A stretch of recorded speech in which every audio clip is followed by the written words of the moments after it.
Hello, everyone, and welcome to OCM Magazine. My name is Ken, editor of the publication. Today, I have Jay with me. He's my incredible co-host today and super awesome contributor to the publication. And we also have special guest, Meta David, with us today, who is a podcast host, an NFT collector, and occasional art collector. Thank you so much, Meta David, for coming on the show today. And in fact, we did meet in New York City just a couple weeks ago, and that was an awesome time. I really appreciated seeing you. You were the very first face that I saw when I entered New York, so it was great. How was your experience there down in New York City? Yeah, it was really nice meeting you, and it was amazing. I keep reminiscing about it, thinking about it, and it's one of those things that although I attended the conference, what really stood out to me was just the OCM events that were going on, and finally putting some names to faces to the PFPs and names. And so it just became a little bit more real at that point. And yeah, man, I mean, the events were awesome. I'm not trying to create FOMO, but the New York Stock Exchange, the bar, the beer garden, it was all awesome stuff. So looking forward to the next event. Yes, absolutely. So regarding your name, Meta David, how did that come about? Is there a story behind that? Or did you just decide one day, hey, I'm just going to go by Meta David? Yeah, great question. It's funny because I had a podcast guest a couple weeks ago, Paul Jenkins, who's part of Marvel and DC Comics, and his studio is called Meta Studio, which he owns and runs now. And he picked the name Meta, and I asked the same question, Meta Studios, and I thought it'd be some sort of play on Facebook, but actually turns out that it's an acronym and a very well thought out one. I wish I had a similar story for you, but I don't. Mine actually is going to fall back on what I just kind of described earlier, which is just like, I was thinking of a name and it's like, I'm David, Metaverse, there's Meta, Facebook's parent company. Right. It's kind of a low effort name. And so just Meta David, and kind of stuck ever since then. Excellent. Yeah, I love it. It's catchy. Great name.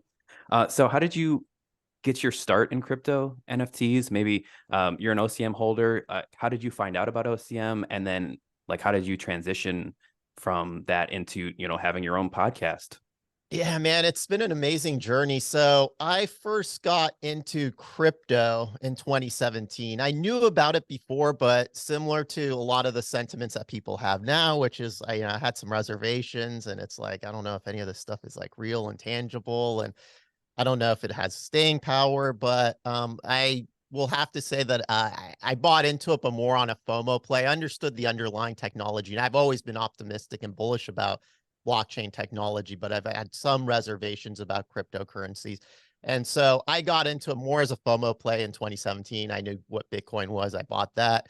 Cool, check that box, kind of bought it, forgot about it. And then it was really 2021 that it came to a forefront again, and it was mostly because of NFTs, non-fungible tokens, and I was hearing more and more about them. And this was in early 2021, so it really wasn't so much about Bored Ape Yacht Club, but just things that were going on in the space at the time. So I thought, wow, this is pretty interesting. And the use cases really started to click, but I wasn't knowledgeable enough to go in and start purchasing them. And I saw some of the prices that things were selling for, and I was like, I don't know if this is quite for me. One of my good friends in the real world told me about Bored Ape Yacht Club. I said, okay, bro, you do you. He did two of them, and he's doing very well for himself right now. Yep. I did not mint any, and that's okay. So unfortunately, I had that alpha, and I passed on that alpha. So anyways, but it was something I was kind of just keeping tabs on. And then I would say it was around the Super Bowl 2022, because of the number of ads going on. I was like, you know what, now this really is starting to get my attention. So and then also concurrently to that, I just on a whim decided to buy an Oculus 3D Oculus VR unit, and they had some cool metaverses, and I started kind of connecting the dots there. So I started exploring the space more, and so I bought a relatively inexpensive token.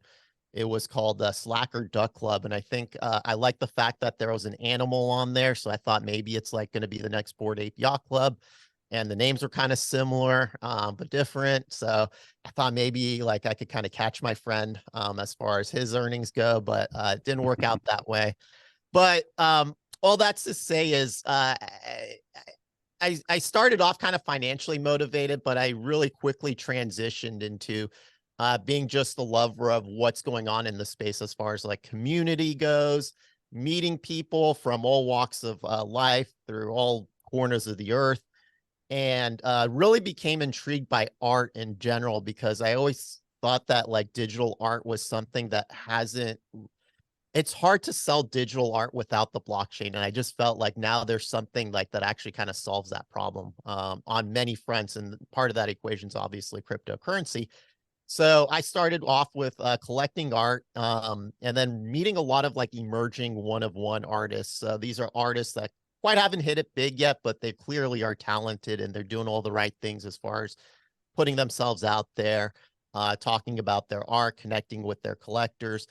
And so that kind of inspired me to just like start my own podcast. And my podcast was going to focus on exactly that, emerging one-of-one artists. So it started off in June 2022, and I called it the Dead NFT Artist Society. And I did that because, you know, I had a Dead Fellas PFP at the time, that little guy right there. And it was also a play on the movie Dead Poets Society, and I kind of just tied everything together. So I branded it as such, and it's been kicking out, you know, pretty strong ever since then. We drop an episode every 2 weeks.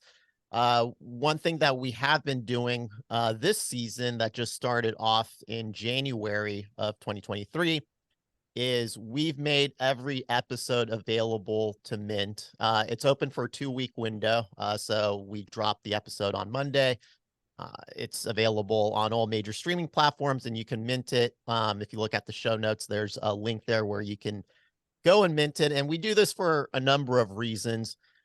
First and foremost, I would say like posterity, meaning that the storage mechanism that we use to store the podcast is on Arweave, and there's some other storage solutions, which actually this audience might be familiar with, which is like OnChain, which is what like, you know, OnChainMonkey uses, which is the most robust and resilient way of storing information on the blockchain. And then there's some alternatives also, which aren't going to be on chain, but you know, they're as good as they can get in some cases. So there's like IPFS. And then there's also Arweave. I opted to use Arweave as a storage mechanism because storing on chain, if I were to store like a podcast on chain, would literally cost hundreds of thousands of dollars, if not millions of dollars. Right. Whereas if I store it on something else more palpable, like Arweave, you know, you were looking at a mint price of $5, $10, $15, $20, what have you, when it's depending on the price of gas. So yeah, Arweave is an interesting project. I've known about it for a while. It's cool. Yeah, it's interesting. It's a little bit newer. It guarantees permanence for a minimum of 200 years, but in theory, it should really last forever. That's actually the hypothesis. We'll see how well that's tests out. Whereas with IPFS, I had some reservations about, you know, making sure it's pinned. So that was pretty important to me. And all that's to say is that concept of just permanence was something that I wanted to bring forward. So we're also the first podcast to be releasing every episode with a regular cadence. There are a few other podcasts that do there, but they kind of hand select which ones they're going to drop. And for us, we're doing it for free. It's not intended to be like a moneymaker or anything. Just anyone who wants to mint it can mint it. And in addition to posterity, which I just described, another benefit for both me and the holders is that as a podcaster, I don't have that direct line of sight to see who's listening or not. And so this is actually like a great, you know, blockchain case, which is I get a more direct line of sight as to who's actually listening. Now, granted, only a small fraction of people, I'm a realist, are actually minting for a variety of reasons. One is it takes a number of steps to actually like mint. It's not always top of mind. I've had people tell me that they've missed the window. And also it does cost money, and that's a barrier to entry. But it allows me to actually see who those holders are, but even reward them as well. So I'll tell you, the people who have been minting diligently have gotten more than their money's worth back in mint fees for minting the podcast. So the very first thing that we've done is for everyone that minted, we're actually just about wrapping up this project, is we looked at the date that their wallet was created, And then what we did was we entered that into, we looked at the date that was created. Then we looked to see what was the top news item of the day the wallet was created. Then we entered that into a Mid-Journey prompt, and then it created an image. And then we're going to airdrop that into the holders, the minters' wallets. And so it kind of serves as like their wallet's DNA. And we're calling that project This Is Your Life Web3, kind of a play on the TV show This Is Your Life. So I guess Yeah, that's interesting. Yeah, little so AI and NFT podcast. But I like the use case that you're creating there, because like imagine like Taylor Swift wanting to get direct feedback from her millions of fans and able to register on the blockchain and get that feedback and have it, it's kind of a permanent rating system almost that you could create there of interactions between fans and any given producer or content creator. It's interesting. Yeah, that's exactly it. It's actually, using blockchain to solve a problem. So it solved the problem. So for me, I can track and reward my listeners. And then for the listener, they're actually getting rewarded for listening where they haven't been before. So I think it's kind of like a win-win for both parties. And so that's just like one thing that we've done. Another cool thing that we did, which will really strike a chord with the people watching this I guess it's a video newsletter. Yeah. So one thing that we did was when Danny was on, for the people that minted every episode since then, so you had to be like what I would call like a full set holder, we created a personalized ordinal for them. So we inscribed on Bitcoin their PFP, and then also the date that we created the inscription. And then we also had to collect, obviously, their ordinal wallets, and we had to go through onboarding process, which was pretty cool. I had to handhold a few people into the process, and had some more people enter the Bitcoin ordinal system, which was really gratifying, and then airdrop those to the people that had been full set holders. So now all those people are also ordinal holders. So yeah, we've been just doing a whole bunch of cool stuff, cool mechanics as far as trying to explore what you can do with the blockchain that kind of rewards the listeners, but also has some benefits for the podcaster or content creator.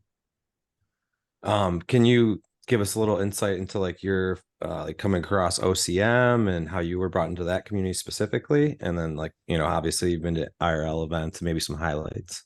Yeah, so I've always been an on-chain maxi. So I started off, I think my most first foray probably was nouns. In fact, I was going to wear these. Oh, snap. Yeah. But then I thought like, well, people think I'm just trying to like not dox or anything like that. And that's not what it is, Yeah. So, and it kind of also looks a little weird because of the reflection, but I got those non-goals rather at, actually I got them at NFT NYC at the Beer Garden event because there was a bunch of Nounish folks there and they recognized me. And so they were nice enough to give me noggles. So I'll get to that in just a little bit, but I've always been just like an on-chain guy and understand the significance of it. Now, when I first got into NFTs, the OnChainMonkey collection, that token was I think at an all-time high. So I wasn't quite ready to take the plunge. So I started off with like little nouns and kind of bought a whole bunch of other on-chain tokens, but they came to a forefront again with Ryan Carson's Daily Dose Twitter Spaces that he had. I think it ran from like 10:30 to 11:30 Monday through Friday a few months ago. So Amanda, Danny, and Mike, I think, showed up and talked about OnChainMonkey, and so brought it up to top of mind again, and it seemed pretty cool, everything that they were talking about. And it was just something that I was like ruminating a lot about. Because it checked a lot of boxes as far as the things that I was looking for, because it's a PFP collection. I like the fact that it started off as a free mint. So it was very clear to me that the intentions weren't like a money grab from them, but rather just to genuinely drop something that's really innovative. And the way that they've generated value for their holders in a very organic and authentic way, and the values, respect, integrity, sustainability, and enrichment. At the time, I think it was experimentation, so it's changed since then. Right. It just checks so many boxes for me. So what I did in December while I was visiting back home in California, I live in the New York metro area right now, but originally from California, I go back every so often that I can to visit my family. And so I was there for the holidays. And so I had more time to kind of do things as I was like disconnected from work. And I put out on Twitter, like, is OnChainMonkey a community that I should be joining? And I did not do that with any intent to like social engage farm or anything like that. I just genuinely wanted to know, like, is this a community that I should join? So I put it out there and I got like a crap ton of responses, all of them very emphatic. Not all of them also people with OnChainMonkey PFPs, but just like other people co-signing and saying, yes, this is a collection that I would recommend joining if you can. So at that point, I was like, okay, I really have to join this community for two reasons. One, I had a crap load of people that responded, and B, I kind of feel a little peer pressured now because if I don't do anything, I look like an idiot. So I took the plunge and I bought a floor karma that really just sung to me. And so I was in the community. I joined the Discord, and everyone was so like welcoming and nice. And you know, the fact that I had a floor karma did not matter. It was almost as if I had like a Genesis.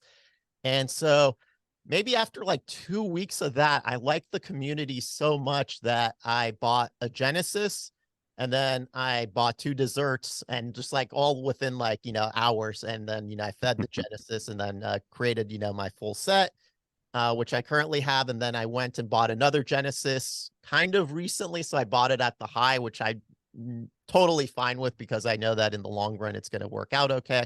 And I just like being a part of the community and just doubling down on it. And so, yeah, man, I've been a holder ever since. And that's kind of the journey through that. And then in the process also of being like a holder, it's one of the first communities that I've been a part of, which I love so much, is that people are so eager to meet each other IRL. So I got to know OCM JB. We live kind of close to each other. I got to know Candy Wiz rather.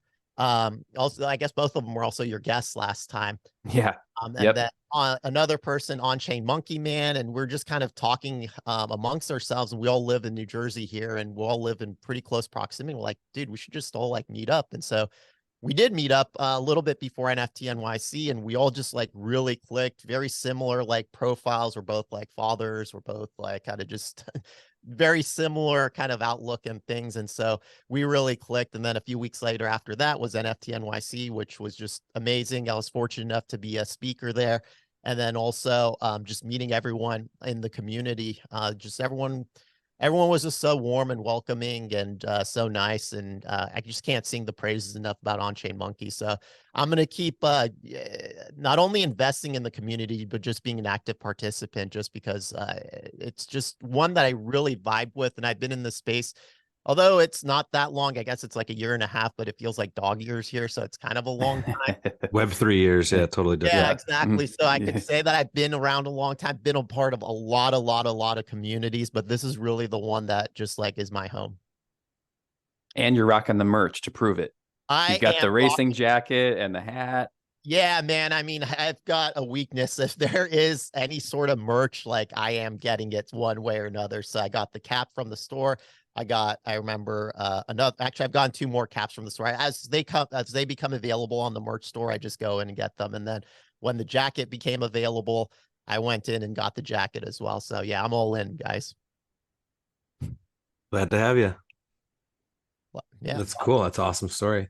And then I know you mentioned it a little bit, but any highlights from NYC NFT?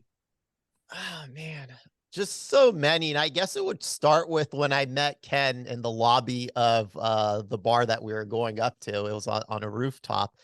That was one highlight because he was the first person, like the OnChainMonkey person that I met at NFT NYC. So I don't know how we recognized. Maybe you were wearing the merch. Maybe I was wearing the merch. I can't remember, but somehow we both knew that like OnChainMonkey. I don't know. I could just tell from your energy that you were a monkey. Yeah, I was just maybe karma, like, you know, no pun intended, but just somehow we just knew that we're both like OnChainMonkey. So, yeah, so that was definitely a highlight. And then going up to that rooftop and just like, you know, meeting people actually in person, and Violetta doing her thing. You know, she's been great and really good advocate of the community. And you just obviously cannot overlook the New York Stock Exchange event. It was very surreal to have, you know, grown up watching, TV and seeing it on, on screen, and then to actually like go in there and be on the floor Yeah, and just know how much transactions are going through there and be like, wow, yeah, how that many definitely would be cool. transactions, have been going on there for such a long time. Yeah, So, like the right. historical significance of it. It was just surreal to be there. And that was definitely a highlight. And also the event at the beer garden too was also a highlight. It was our last event, so I was a little bit sad because we also knew that was a lot of like goodbyes and hugs and stuff going around, and met a lot of cool people. Yeah, man, I just I can't get over it. I feel a little bit also guilty talking about it because I don't want to create like FOMO over it, because I know good. That's okay. You're creating a want to go to the next one. That's Yeah, okay. so if you do have an event, I would definitely recommend going to one. And then in addition to that, I don't think there's anything to stop you from doing what we did here locally. Is just like, if you know a few people that like live pretty close to you within an hour's drive, just like have your own event, connect with them, put something together, put on calendar. One thing I've observed though is that you kind of have to, someone's got to take the charge and put a date and like a location. Otherwise, it's going to be one of those things where you kind of kick the can down the road. Yeah, you need a captain for sure. You need a captain. Just someone's got to put the stake in the ground and say, all right, guys, it's happening on Friday night, 7 p.m., so-and-so place, and make it happen. Great advice. So we are going to be rebranding the show, which is something that I've talked about on the podcast. And there's multiple reasons for it. And it's a very risky thing to do, because if something's doing well, why change it? And it's been doing fairly well. And the reason is one significant obstacle that I have had is that I do have Deadfellas IP on there, and I've had some owners of collections and developers want to appear on the podcast, but they have some reservations about appearing on a podcast which is using like another collection's IP.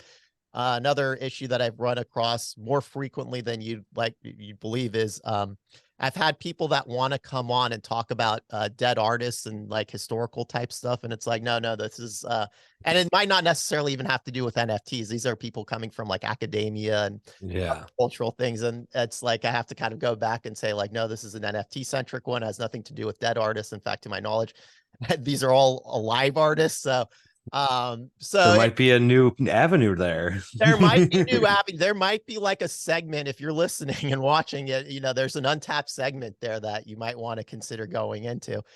So for those reasons and multiple other reasons, I thought that, it's maybe best to kind of rebrand the show. And also in addition to that, we haven't been only talking to one artist. We've grown a lot since then. So we've had like Danny, who's, not a one-of-one artist, right? He's a developer. We've had Sabet, who also does like, not only is he one-of-one artist, but he does also a lot of editions. We've had Paul Jenkins on, our last guest that I talked about from DC Comics and Marvel. And so we've really expanded. So it's not really like artist-centric so much. We have storytellers, we have developers, we have a whole bunch of people just doing cool stuff in the space. So we are rebranding the show, and our assets are almost done here, but not quite. But you guys are kind of getting a first look here, which is,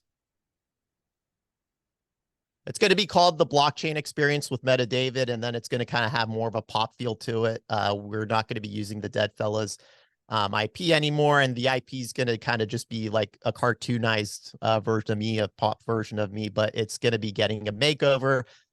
New theme song, which was already created. The new season's gonna start in July 10th. So we have 5 more episodes left to wrap up this season, and then the new season's gonna be kicking off July 10th. So really excited about it. I like pop art, so I'm a big Andy Warhol fan. So it really kind of it looks sharp. Thanks. Yeah, it's been really well. I haven't shown it publicly like this. You guys are like literally this is the most like public that it's been shown to, but I've shown it to a few one-off listeners just kind of get their feedback, and so far it's been testing well. So that's what we're running with. Well, awesome. OCM Magazine viewers are seeing it first. You guys are seeing it first. Yeah, this is the first like public, viewing of it. So thank you for sharing. Yeah, no, it's I love the community. So I can't be as good as Alpha Andy, but if I can offer my way of Alpha, I will. We got an upcoming drop in the OCM community here. Are you wanting to try and pick up one of these dimensions that are coming out. Yes, and in fact, I think at the time of this recording, they're going to give more details today. So I will be tracking that very closely. I'm very interested. I'm a big believer in what Danny's doing with Bitcoin and inscriptions and the ordinals protocol. So it's something that I've been tracking really closely. That's one of the reasons why I wanted him on the podcast, is just talk about those things, because I think they're going to be I think artists are kind of being a little bit short-sighted, and we have obligation for those of us that know these things to kind of drive awareness of what Bitcoin inscriptions can do for artists. And my podcast is very artist-centric. So all that's to say is that's why we had him on the podcast. So I'm very, very interested in it. I just kind of have to just see the details and see how I can qualify. That's awesome. Well, I just want to thank you so much for coming on the show today to talk about, OCM and your podcast, and just, everything that you've been working on, and to hear your story, about how you got into crypto and NFTs and where you are today. It is an amazing success story. And we are very inspired by that. And to have you on, it's been a pleasure. And we'll be talking to you again, I'm sure. Yeah, it's been awesome being on here. I'm a big fan of OCM. I'm a big fan of what you're doing. Congratulations on the grant, by the way. Thank you. Happy Thank to you. see that come through. And yeah, it's just a real privilege and honor to be here. Best of luck with everything in the future, and thank you for your time. Yeah, hope to see you in the next IRL. Thank you.